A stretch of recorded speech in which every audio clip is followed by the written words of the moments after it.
Hello, everyone. What is up, listeners? Welcome back to What She Said. You're here with Bibi, your favorite host. This is a beautiful Wednesday afternoon. It's gloomy outside. Fall is here. Seasonal depression is around the corner. I am scared for my life that it's gonna hit me because I can tell that it's maybe already starting to hit me. I do not know why, but I'm so much better in my life in general. I'm actually happy right now, but somehow when winter comes, when the fall is here, and when the temperatures drop, and when it's the sun is setting at 5 fucking p.m., all I can think about and just be is sad and depressed. I don't know, and I don't want to be, but it's I'm so tired. I'm so moody. I'm so grumpy for no reason. The only reason is because I'm cold. I'm cold. And I hate being cold. Oh my god, do I hate being cold. Yesterday I was coaching outside. It was freezing fucking cold. Mind you, I just came back from a weekend in Buffalo. Yes, I was in Buffalo for 2 days because we had college games that went really great, by the way. And I actually saw Niagara Falls for the first time in my life. Insane. It was so beautiful. Let me tell you about my weekend. I went to Buffalo for 2 days because we had college games. Two games, two different universities. We left at 6 a.m. bright and early on Saturday, drove 7 hours, and then had a game at 5 p.m. And then I had to play two matches that day, a doubles and a singles. I was on the court for about, if you include the warm-up, which is an hour, we warm up for an hour, and then we play doubles. My doubles lasted about an hour, and then I went to my singles that lasted almost 2 hours. I think it was about an hour and a half, an hour and 45 minutes. It was a pretty tough, long match, but it was really good. So I was on the court for almost 4 hours after spending 7 hours in the car sitting down. But sitting down, yes, but sitting down looking out the window, such beautiful views. The ride was so beautiful. I passed out as soon as I got into the car at 6 a.m. And when I woke up, it was around 9-ish. So I slept a good amount. And then, so when I woke up, the sun was out, and it was just the most beautiful ride ever. The mountains, the colors, all the trees being orange, red, just the fall colors, the leaves. It was a beautiful, sunny, sky blue day, and just everything was just so beautifully. I was emotional because it really made me think of home, because that's where my grandma's house is. This is in the countryside where there's just cows and fields. There's nothing else. There's no human. Every town is about a 2,000 population. There's no one. There's just cows. There's probably more cows than humans where my grandma lives. And so it made me think of home, and I've been really missing home, like I talked about last week in the last episode. And it was just beautiful. And driving through all those little towns is just, I don't know, it just made me so happy. I just really needed that change of scenery from New York. I love New York, but like I said, I've been missing home because I think I've been really missing just the countryside and the peace and the calmness of it all, of just having no one, just a quiet environment, just so peaceful, and just fields and animals and little towns with little fresh markets and little restaurants, and I don't know, just everything just so little and so tiny, and I don't know, it's just so cute. I don't know, and that's exactly how where I live in France. There's got to be are planes um leaving way more, are planes getting off way more around 5 p.m., because I feel every time I record my podcast, planes are always flying by, but at any other time of the day I don't hear any fucking planes. But then again, I'm never really home. I'm never home. I'm always out and about. It's insane. Yesterday Yesterday was a long ass day. Yeah, yesterday was so fucking cold. So, right, I was in Buffalo for the weekend and it was about like 50 degrees, 45 degrees. But it was, well, we didn't spend a lot of time outside, to be honest. The only time we spent outside was when we went to see Niagara Falls, which was not as, it was beautiful, obviously, but I was a little underwhelmed. Like, I was expecting those falls to be way more impressive and way more like overwhelming. Maybe because we were on the American side, and apparently the American side, the view is just not as good as the Canadian side. But it was very underwhelming. I'm gonna fucking kill those planes. It's as if I live right next to an airport. I don't. The airport is like, actually, it's not really pretty close. I think car ride is like a 15-minute car ride. Anywho, I made my coffee with cinnamon. Oh my god, it's so comforting. I used to do that all the time last year, last fall, and then I stopped when it was not fall anymore, and I was too depressed to put cinnamon in my coffee this winter. And obviously in the summer I don't want cinnamon, but now all I want is apples and cinnamon and peanut butter and a comforting like coffee. Like I didn't even put ice in it. Like it was really not that warm anymore, but like it's so much more comforting. I love it. Anyways, I have been trying to tell a story, but somehow I keep going off and like talking about another thing, and I feel like I've just told 5 different stories instead of just the original one, which I don't even know what I was talking about. But here's what we're gonna do. Niagara Falls. Very not that impressive. Very beautiful. Sorry. Very beautiful. It was a beautiful day. I was very surprised how beautiful the site was, which I don't know why I was not expecting, but it was like this. It's a state park, so it's really well managed and well organized and well maintained. And I mean, to be honest, I think we went at the perfect time of the year because it's right when it's fall and all the leaves and the trees are this beautiful orange, reddish colors. And when it's sunny, it was just beautiful. Like it was just beautiful, beautiful views. And it was a beautiful day. It wasn't as cold as I thought it would be.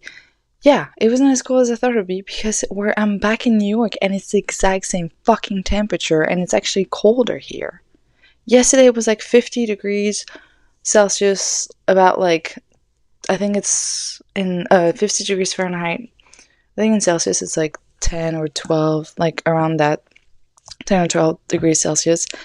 I was freezing my fucking ass on the court. I had lessons like in the middle of the day where it's supposed to be the warmest, schedule them on purpose at like 2-3 p.m. so I'm not cold.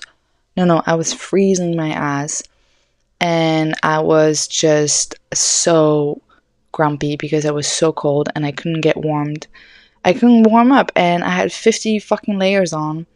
And then after work I had to go to Target to get some fucking costumes that we had to do for our team practice today.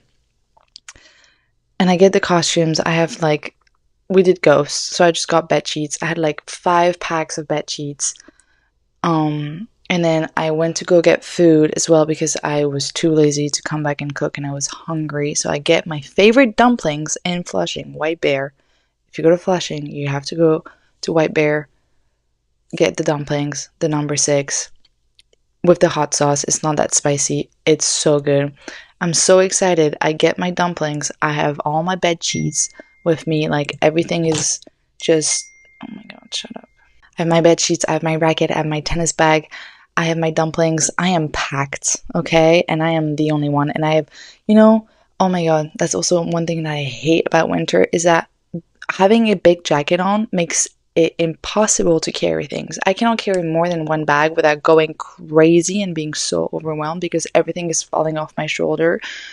It's the most irritating thing ever. Anyways, I get to the bus stop. I drop my dumplings. They're in a bag. So I'm like, oh, it's fine. Like the bag didn't, like, they're sealed in a little container in a plastic bag. The container did not open. So I'm like, oh, I'm good. But I dropped them and then I picked them up. So I'm like, oh, it's fine. And then I get on the bus and then I'm like, oh, thank God there was a seat on the bus. I took that seat as soon as I fucking saw it. I ran to it. I was like, I don't give a shit if there's a grandma next to me. I'm so sorry, but like, I need to sit the fuck down. I'm gonna go crazy. My shoulders were cramping. My arms were cramping. Everything was going crazy. And I had my hood on with my headphones on, and I was getting so overstimulated with the music, but like at the same time I didn't want to hear people or like to like be aware of my surroundings because I hate the bus and I hate people. So I was making myself overwhelmed on purpose, which is very stupid. And I'm sitting down and then I look at my dumpling bag and it's full of sauce. Full of sauce. And I'm like, oh my God, I'm gonna go crazy. The thing probably opened like when it dropped, like something must have like happened, obviously, but like the bag is sealed, so I'm like, like it's still within the bag, but like the bag is full of sauce on the inside, and I'm like, all right, as long as it stays on the inside, we're good, right? 5 minutes later, I look over, there's sauce like all over my bag and my tennis racket, so I'm like, that's great. There's dumpling sauce on my tennis racket. Love it. I'm gonna play with fucking dumpling sauce now. I literally like get off the bus, drop everything on the ground because I'm like, this is like, I have about a 2 minute walk, but if I don't like reorganize myself, I'm gonna freak the fuck out and like throw everything and throw away my dumplings and have a whole crash out right now in the street. Mind you, it's like 7 p.m. at night. No, it's like 6:30 p.m. I have to go home, shower, wash my hair, be ready by 6:55 because I have class online. Okay, so this is where I'm like going fucking crazy at this point. Thank God my friend was home. I text my friend, I'm like, please fucking open the door right now. I have about 500 million things that I'm carrying. I need someone to open the door. I'm gonna freak out if I get home and like I can't find my keys and like I have to open it or whatever. Anyways, I reorganize myself. I make sure that my dumplings are not falling over or like completely like coming off the bag because that was like the only thing that was just keeping my hope up is where my dumplings were like somehow, even though there was sauce all over the bag, they were somehow still in the container. And I was like, if I open the bag and all of the dumplings are all over the place, I'm gonna freak the fuck out. I get home. I am so tired, grumpy, overstimulated.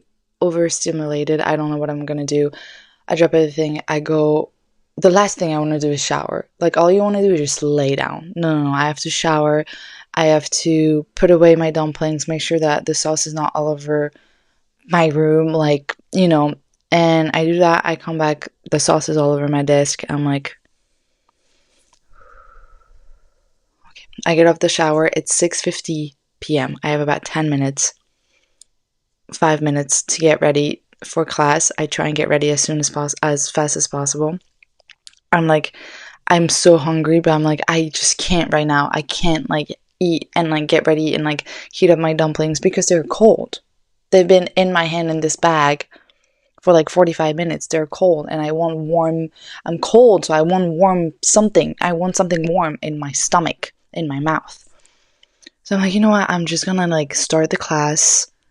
I'm already now, like, it's all good. And I'm just gonna heat up the dumplings like whenever I can, like if we have a break during class, whatever. I'm finally sitting down and I'm finally like in class and I can finally somehow rest for 2 seconds. I started class, it's been like 30 minutes. I'm like, oh my God, I'm so fucking hungry. Like, I need to eat. I need to eat. I open the door. The kitchen is right next to my room. I open the door.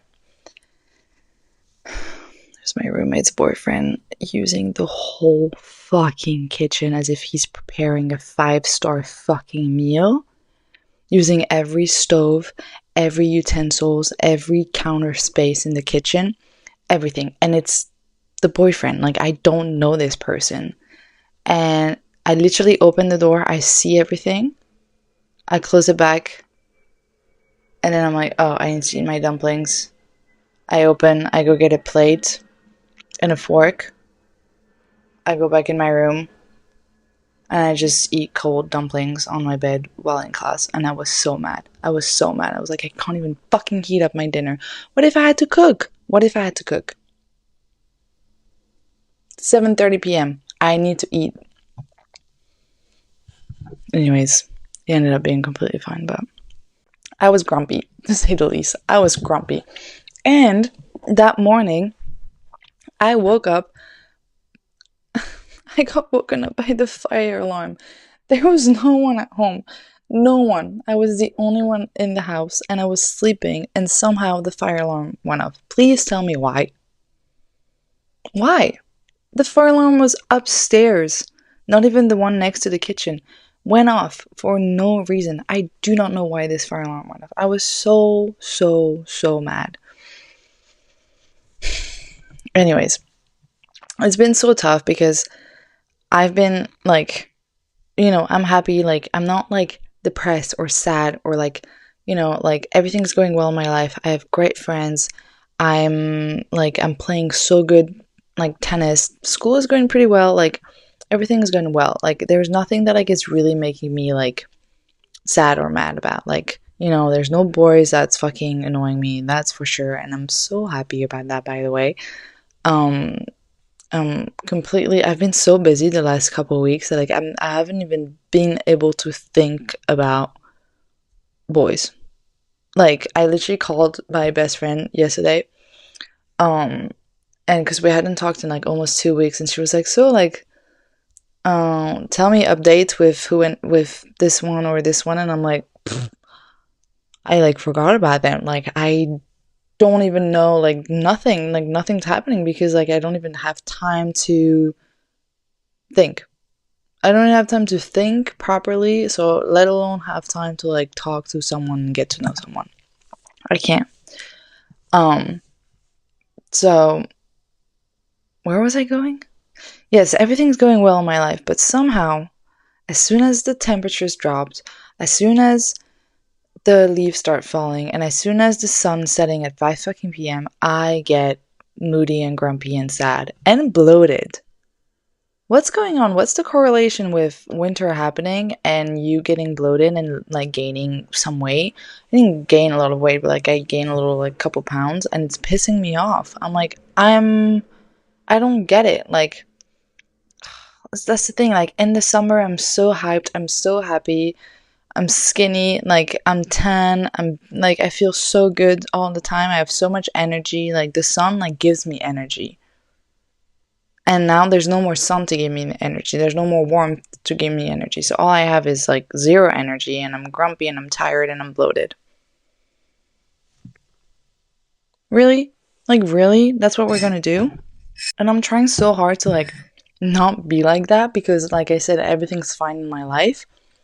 So like, why do I just like want to curl up in my bed and like not talk to anybody and like eat chocolate? That's all I want to do.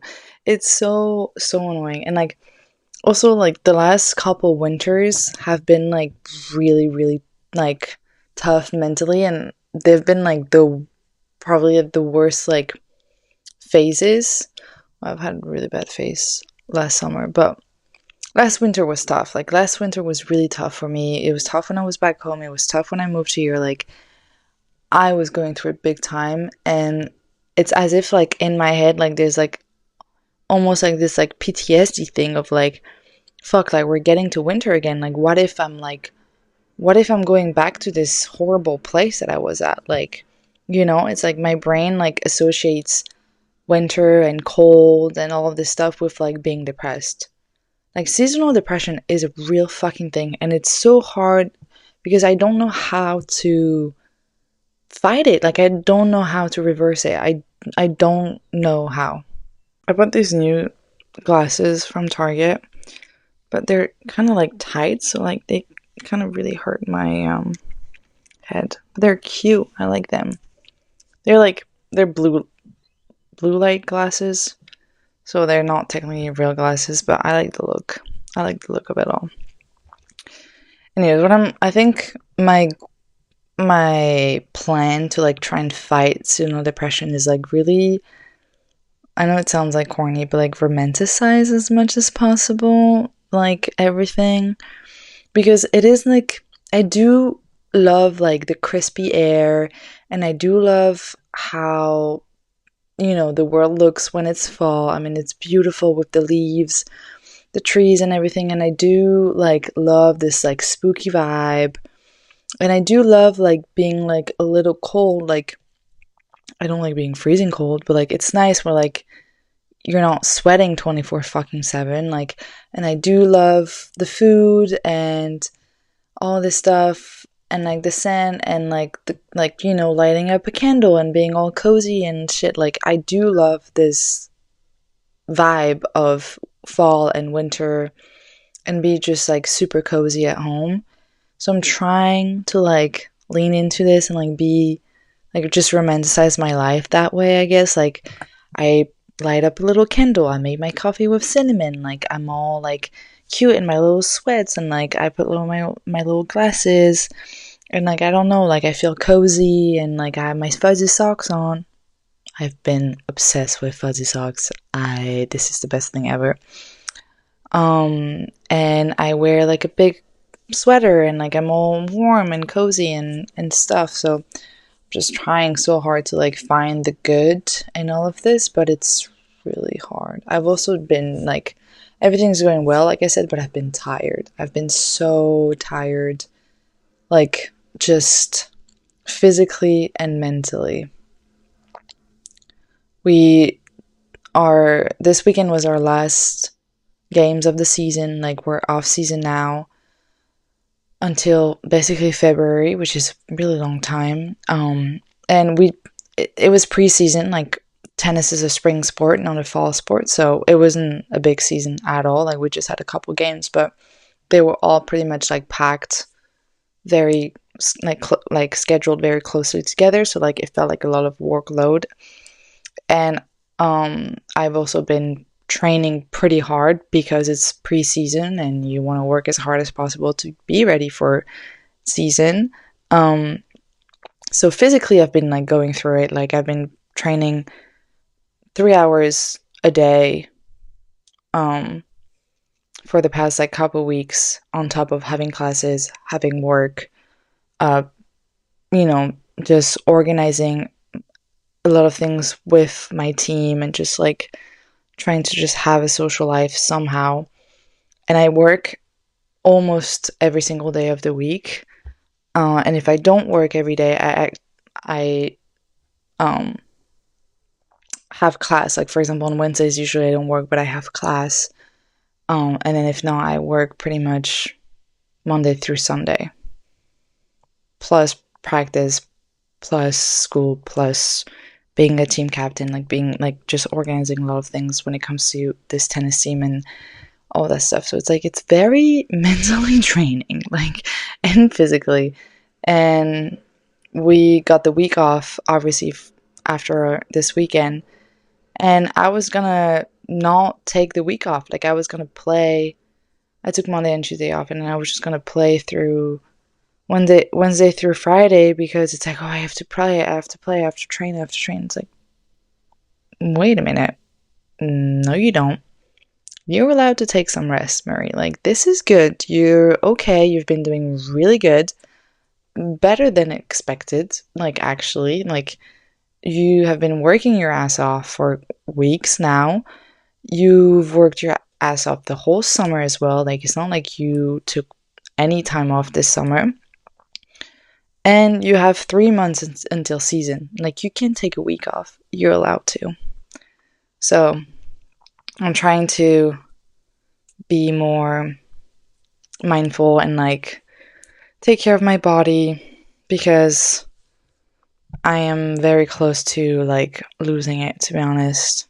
No, that's a lie. I'm not close to losing it at all. But, like, I'm just really tired. And I just need a break. Like, I just need a fucking break, and it's gonna come. I mean, we're literally in November this weekend. Oh my god, I can't believe it. It's Halloween. I am like, I don't really care about Halloween anymore. I used to, like, well, obviously, like when I first got to the US, I was very excited about Halloween because it's so big here. And I do love that it's big. Like, I do love the holiday. It's just like it's always somehow, I don't like the fact that it's always complicated somehow because it's like there's so much going on. There's so many parties or there's so many things that it's like it makes things complicated, and then it ruins the vibe of just like having fun and like going out and like dressing up and like whatever. It's also like I love dressing up, but dressing up and then going to a party and then having normal conversations with people where you look like Shrek and you're talking to someone with like, I don't know, blood all over their face, or like the Joker, like talking to someone that looks like the Joker, and like you maybe look like a cowgirl, like it's like what's going on? And we're having a normal conversation. That's also the things like when I was like um last couple of years in college, like I would get obviously fucked up drunk on Halloween. So if I'm fucked up drunk, like I don't care, like you can look whatever. But now that I'm not really in the mood to like really drink that much anymore, like just be in that whole like I'm gonna go fucking crazy. I don't know, like it's like it kind of like makes me just like not want to do anything. But yeah, I don't even know what I'm doing this weekend. Like I do have two different costumes actually planned. They're not great, but I think they're pretty funny. So we'll see. I just want to have a good time. Like, it's my first time in New York, like, being in New York in, like, while it's Halloween. Well, it's my first time, um, spending Halloween in New York. Why is that? It's not English at all. So I'm excited to, like, see New York during Halloween. Like that's I don't know where I'm going with this. But I'm a little like scared that like I'm gonna be very overwhelmed and it's gonna be too much, and then I'm just gonna wanna go home and like not do anything. So that's where I'm at in life. I don't really know, to be honest. I just wish that it was like more simple. Like why don't we just like all agree to like go to a house party there, get really drunk, not have to go anywhere, and then go home. And, it's like, I feel like Halloween is so much better if it's a house party than like actually going out. Why does going out have to be always like so complicated? Why don't we just like go out, find a bar, stay there, and leave whenever we want to be done? Like, I don't get it. Why does it have to be expensive? Like, it's just like there's so much logistics that like comes with going out that it really makes it not fun at all. And then you don't go out, then you don't have fun, and then you're mad because you've been spending this money for nothing. Like it's not worth it at all. Like I just miss the days where like in my old school we used to just like always have the exact same routine to go out, but that's why it was so much fun, because there was nothing complicated about it. We knew exactly what we're doing every single weekend. Where Saturday we're meeting at 9 p.m. We're pre-gaming at this apartment or maybe another apartment, but we've got two choices, so not that big of a deal. We get fucked up drunk because we don't want to spend any money at the club, and then as soon as we're drunk enough, we can barely talk to each other. We get into an Uber. We go to that one single club that the whole university goes to because there's nothing else, but somehow it's the most fun place ever and everyone is having such a good time. And we stay there for like 2-3 hours, and then we go back home and maybe we chill, maybe we don't chill, maybe you end up with your sneaky link of the night, and then that's that, and that was it. And there was no complication, no nothing, because there was nothing else to do. So we just were doing the exact same thing, and I was seeing the exact same people, going out with the exact same people every single weekend for 3 years. I loved it though. Like, I don't know, I loved the routine of it all. And there's no routine here because it's New York City, obviously. Like, there's so much going on, but that really comes with anxiety and like complication and logistics and getting an Uber and who's coming, and you have a promoter and how many people, and you have to pay this and you have to get in there and you have to dress up like a certain like way, because if not you might not get in. And then it's like, but if you pay to get there, then like you want to stay there because you just paid so much money to get there, and then you're not going to other bars, and then but there's so many bars. Which bar do we go to? Do we go midtown, downtown, like Lower East Side, West Village? Just like, I don't know. I'm gonna freak the fuck out. And that's what's like really pissing me off, because like I want to be able to like just go out in New York City and have fun, and I feel like it's not really been happening to me. Like I actually do not want to go out here at all. Maybe I haven't met the right people, hopefully, because like I just want to be able to go to the cool places and have a fun night out. Like, is it just like, I don't know, like, are people just being completely fake online with like going out in New York City? Or is it actually fun? Like, I cannot tell, because I haven't found like actual good places to go out and like have fun. I don't want to go to the fancy clubs. Like, I don't give a shit about that. I just want to go to a fun place where I can dance, talk to people, and like have a good time. And like, I don't know, like something not too crazy. Like, is that too much to ask? Yeah, I don't know, but I'm a little like mad about the going out scene in New York City, but I think I just haven't been around the right people to show me how it really is to go out in New York City. Or maybe I'm just being a grandma. Like, that's the thing, like I don't want to like start being a grandma and like not want to go out. Like, I really don't want to, but at the same time it's like I physically can't like go out right now. Like, it's too much. It's too much. I also work every weekend at like 8, 9 a.m. in the morning, so it makes it really hard to like have any motivation to go out. But that's the thing, like 2 years ago, you would have told me I had work at 8 and work at 9 a.m., 8 a.m. and 9 a.m. on Saturday and Sunday. I would still be in the club until like 2 or 3 a.m.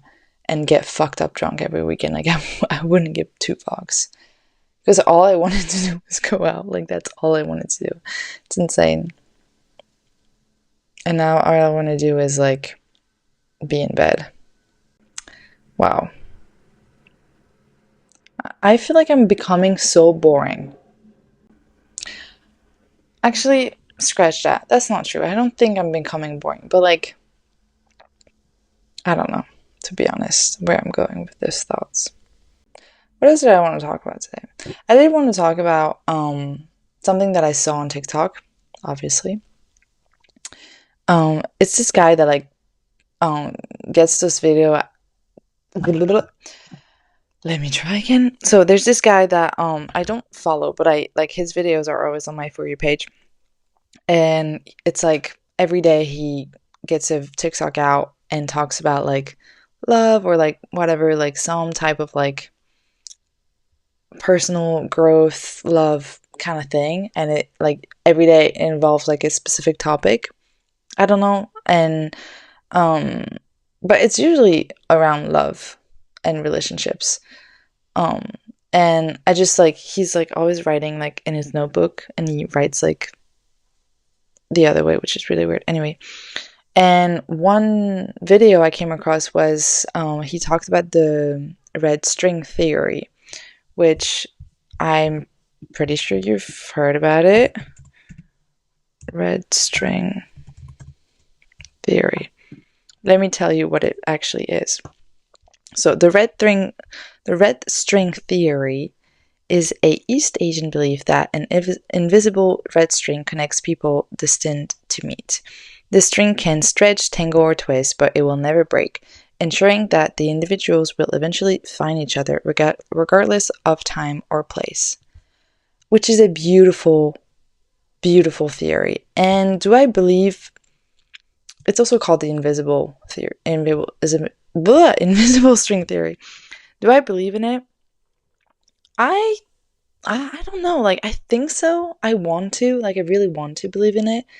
And I definitely believe that like every person that you meet, like you meet for a reason, and every person is like either a lesson or like, you know, a blessing or whatever. But like I truly strongly believe that every person I've met in my life, I've met them for a reason, and I do see and understand the reason every time, if that makes sense.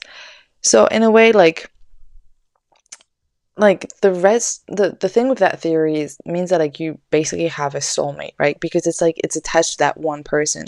I kind of see it more as like like I have it with like multiple different people, because I do think that like you it's not always about that one soulmate, but like I believe in soulmates, but like in soulmates plural. Like I think we have different soulmates. I think my best friend is my soulmate. I think like your mom can be your soulmate. I think a partner obviously can be a soulmate, but like I think all these people in your life, any type of relationships, like can be, I don't know, but can just like be your soulmate. I don't know if that makes any sense. But that's where I'm like, yes, I believe in it, but I believe in it with just like with multiple people. I do think that I have this strain with different people. And it's just hard for me to like really, because I do believe in a soulmate, and I do believe in like finding the one. Well, I want to believe in finding the one, and I want to believe that there's someone out there that's like for me, and I'm gonna find that someone, and I'm gonna be that person for them, and we're gonna find each other. I do believe it because that's how I feel with my best friends. Like, I'm like, you're my soulmate. Like, we're so connected on such a crazy deeper level that, like, I will never feel connected like that with anybody else. And it's like, that's really why I believe in, you know, finding the one, because I found the one for me as like a best friend, as a platonic best friend relationship, but I haven't found it in a romantic relationship. He basically talks about the fact that because we always say like um you know, there's someone out there for us and whatever, but like how are we gonna find it? Like we're always like kind of waiting for us to find the one. And um fuck, like actually I need to look back at the TikTok because I completely forgot what he how he explained it. So let me, what the fuck? There to get, oh, I thought it was Bryce Hall. Oh my god. Anyways, I just opened my TikTok and I see a TikTok from Kensington, that influencer, like the makeup influencer that it like looks like Kendall Jenner, is beautiful and stunning. And I guess she just hard launched her relationship, but the guy really looked like Bryce Hall, and I freaked the fuck out because obviously Bryce Hall is a piece of garbage and we don't like him. There we go. Okay. He talks about the fact that, like, what if the string is real, but then you never become the person that you need to become in order to meet that person, that soulmate? Like, he was talking about the fact that, like, you need to be the best version of yourself in order to meet that person that can be the best version of themselves to you as well. And then, you know, then you be soulmates together and everyone's happy. It's like, what if you haven't met that person yet because you haven't been the best version of yourself yet? Like, you have so much more growth to do and so much more evolving to do in order to then meet that person. I thought it was like a beautiful take on it, because we often just like look at it as if like, oh yeah, I'm just gonna wait in the corner and wait for my person to come to me. But it's like, no, like, your person is never gonna come to you because never gonna you're never gonna allow the person to come to you because you're not the best version that you can be. So it's like, you're the only way you can get that person, that soulmate, is by actually being the best version of yourself and like actually work through all your shit.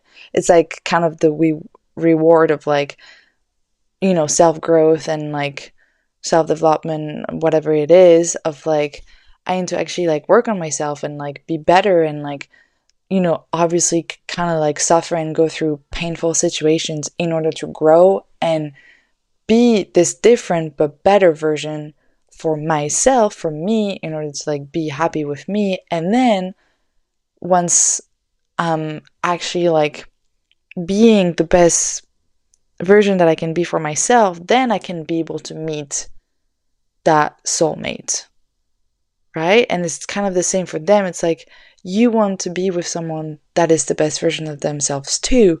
Like you guys want to meet at a like high point in your life. You don't want to meet someone in your low, like at a low point, because it's like, what, how is that your person if like you're meeting them and you're like at the most depressed stage of your life and they are the most depressed stage of their life? Like there's no way that you can actually like be good for each other because you're not even good to yourself. Does that make sense?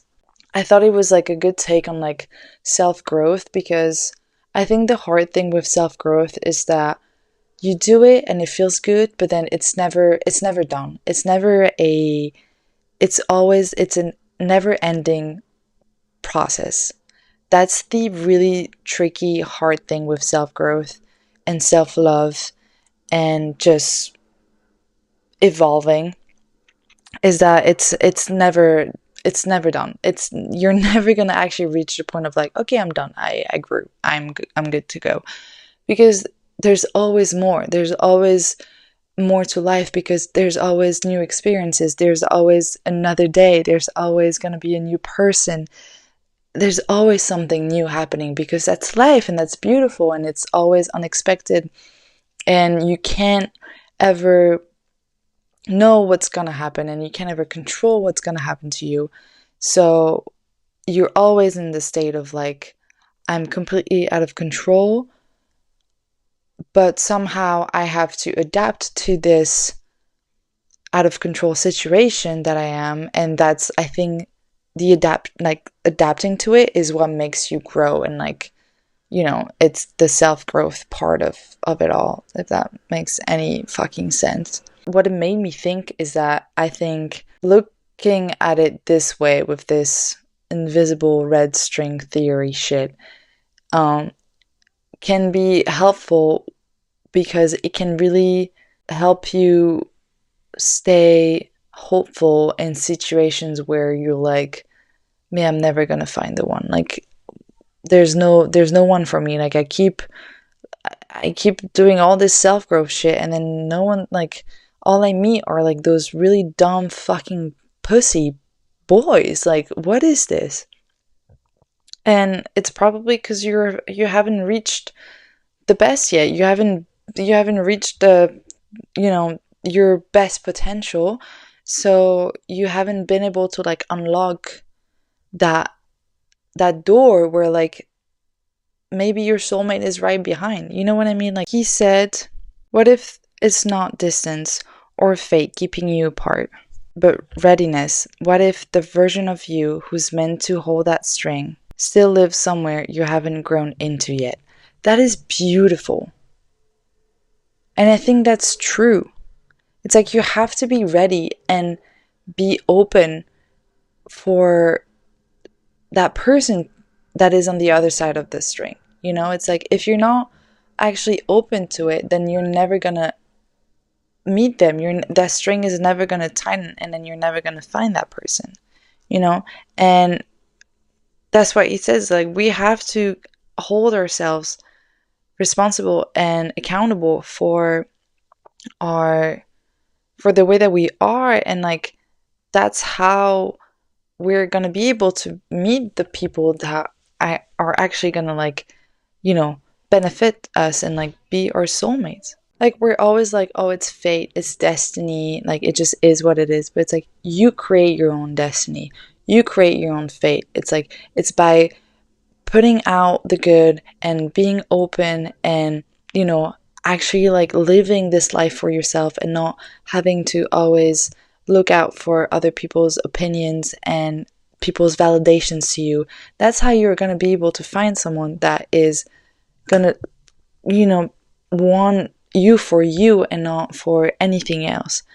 Yeah, you have to work for it. Like, you have to work for it. That's why self-growth is hard, because it's actually like an effort. It's a like, it demands effort on a daily basis. It's not easy.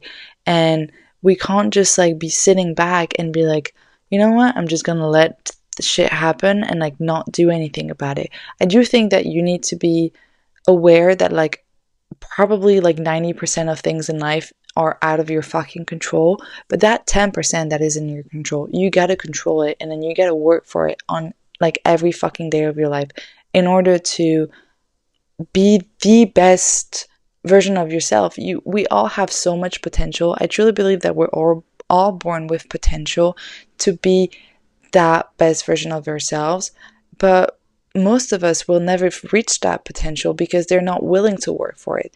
They're too lazy. They're victimized themselves, and they're like, you know what, like, I'm just a like I'm just so like, I just have such bad luck in life. Everything is just always so bad. I never have good boyfriends. I never had good friends. This and this. They're always looking at the bad things, at the worst thing possible. They're always the victim in all of their stories. Change the narrative. You're not the victim. You're the you're the main character. Like, you know, if you keep saying that you're the victim, then obviously you're gonna be the victim. That's all you're gonna bring to yourself. Put out whatever you put out there, you're gonna get back. And that's what, like, a lot of people don't realize is how big, how insane of an effect the words and your actions and your attitudes and your behaviors on a daily basis have on your life. That's like, it is manifestation in a way, because it's like the way you think, the way you live your life, the way you actually like go about life, and the way you perceive it. That's how. That's the life you're gonna get. Like, I don't know how else to explain it, but it's like, I truly believe that I'm gonna be successful and I'm gonna be rich, and I act like it, and I act confident, and I really actually I try to on a daily basis to really like act a certain way and not chase, but attract. But at the same time, like, I really like, I make an active effort on a day-to-day basis to be a certain way in order to get the life that I want. I don't victimize myself. I take accountability for my actions and for my behaviors and for my attitude. And I, you know, realize that sometimes I gotta turn shit around, and I gotta stop victimizing myself or stop being so pitiful on myself, because that's only gonna bring me a pitiful life and or a victimized life. Like, no, like, work, get up. Like, you're in charge of your own life and your own destiny. It's not just about like, you know what, it's just gonna happen. Like, that's just destiny. That's just like life, whatever. No, like, you make it happen. You create your own luck. You create your own fate. You create your own destiny. You write your own story. You do. Like, you fucking do. The pen is in your fucking hand. Like, you've got the pen, you've got the book. Now you just gotta write the shit. Like, you just gotta write it. And if you decide to write that you have a miserable life and that everybody hates you, and then you're ugly and you're insecure and like everything is so bad around you and you've got the worst family ever, it's like, well, guess what's gonna happen? You're gonna be ugly, you're gonna be insecure, you're gonna have a bad family around you, and all the shit show. But if you write that you're gonna be successful, that you feel confident in your own body, that you have the job that you dream, that your family is great, then you're going to see things from that perspective.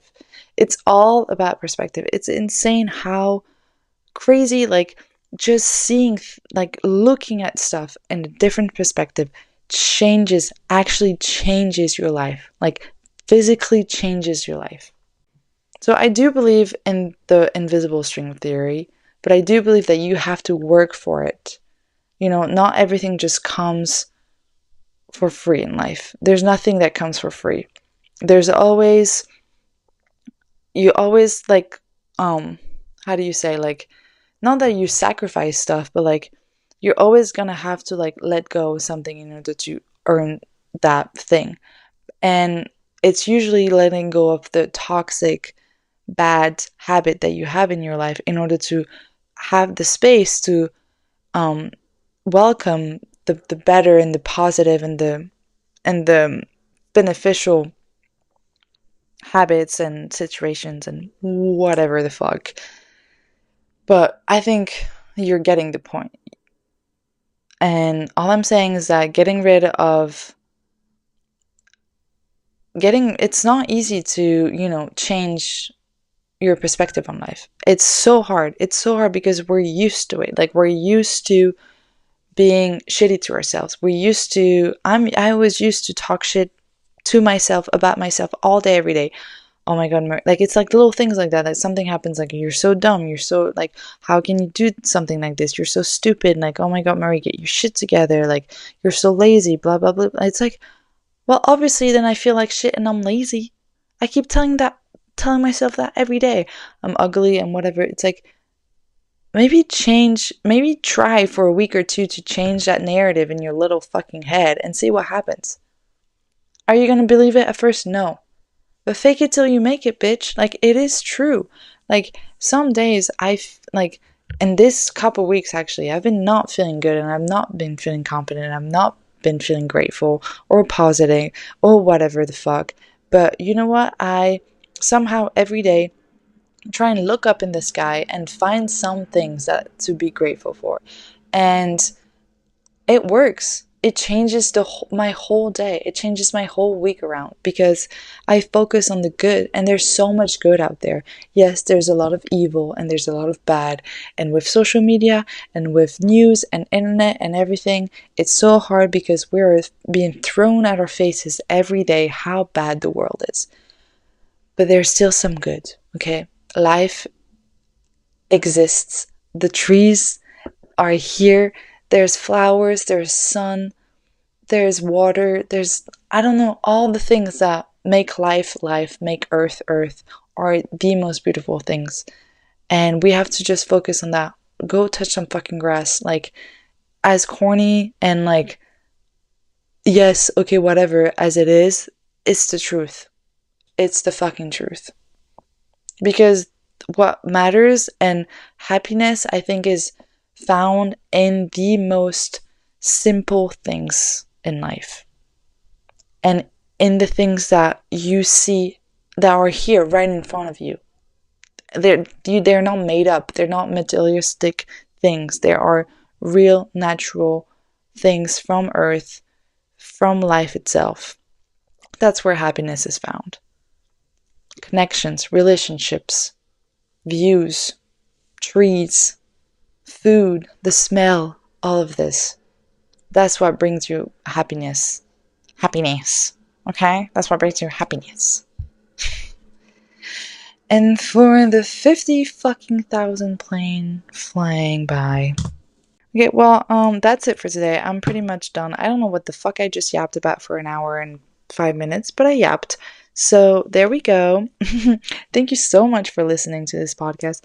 Just so you know, it is available on Spotify and on YouTube if you want to watch it. Hopefully you did watch it or you listened to it wherever. Thank you so much for joining me today. And yes, just go touch some grass. Just go touch some grass. It's gonna help you. And stop playing the victim. Okay? Because the only thing that's going to bring you is a victim type of life. And that sucks. And it's miserable. Yay! On those bright, beautiful words, thank you for listening. I will see you next week in the next episode. Bye bye!